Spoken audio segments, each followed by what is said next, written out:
Once upon a time, I went down to the gunny shack, was a local little watering hole here where we would drink beer, shoot pool, and go out across the street and burn one and such and that. And one night I met a little lady in there, and we kind of hit it off good, and she wound up taking me home with her. Now at this time, I ain't have no car, so she took me home with her, and I spent the night, and we had a real lovely time. Well, what happened was, I live in North Houston, and she lived plumb up here at Veteran Memorial and Louetta, which is a long way, and she ain't had none phone. But she worked at a place where another guy I knowed worked, and she was a waitress, and he was a cook, or chef he called himself. So anyway, about a month went by after that. I couldn't call her because she ain't have none phone, and I couldn't go see her because I ain't got none car. Well, I run into the old chef and I said, "Hey, tell her, what's her name?" I said, "Hi," and everything, and I said, "Make it sound good." He said, "Okay, I done it." Well, heck, I seen him again. He called me, I think, and she said, "Well, I don't know why you telling me that, because he don't come. I ain't seen him since that night." And so he put in a word for me. He said, "Well, he ain't got no car, and you ain't got no phone. That kind of cut down on the communication, you know." So anyways, I don't remember exactly what happened, because this was like 1989. But we got up together and communicated. I believe I called her at work. He gave me their work number, and she agreed to come down and spend the weekend with me at my little crib pad home down on the north side of Houston.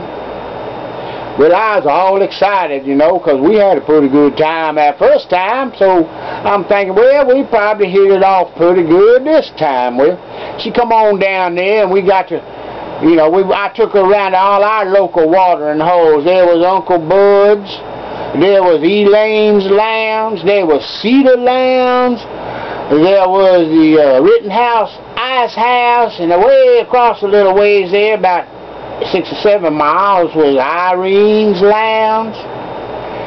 And I showed all the hot spots, and we come home pretty wound up on that alcohol, you know, and we hopped right in the sack. And this ain't a sack story, but here what happened. During the night, well, actually I woke up in the morning, and something done terrible happened. Oh my God! And I didn't do this very often. I mean, but what had happened, I was so excited to have a woman at my house there and in my room and in my bed that I didn't go to the restroom room before I went to bed. And so I woke up and she was still asleep, and I had wet the bed. Oh my God! Here the woman done come all the way down to spend the weekend with me and everything, and I done wet the bed, and I got to looking, it done run over there on her side of the bed and everything. This is nasty now, it's nasty. I said, oh my God, what am I gonna do? It was awful, you know, and I knew she was gonna wake up, and and you know, the cat gonna be out the bag. What am I gonna do? Well, here what happened. She woke up and said, "Good morning," and she smiled and what you call did them eyes, you know, give me them goo-goo eyes, and her eyes was blue and real pretty. And she gave me them real goo-goo eyes, you know, flapping them lids at me. "Good morning." And I said, "Good morning, I got some bad news for you." She said, "What's that?" And I said, "Sometime during the night I wet the bed."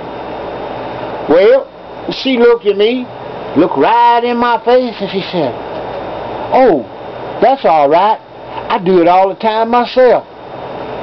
Oh, Lord, I thought, wow, she ain't even mad at me for wetting the bed.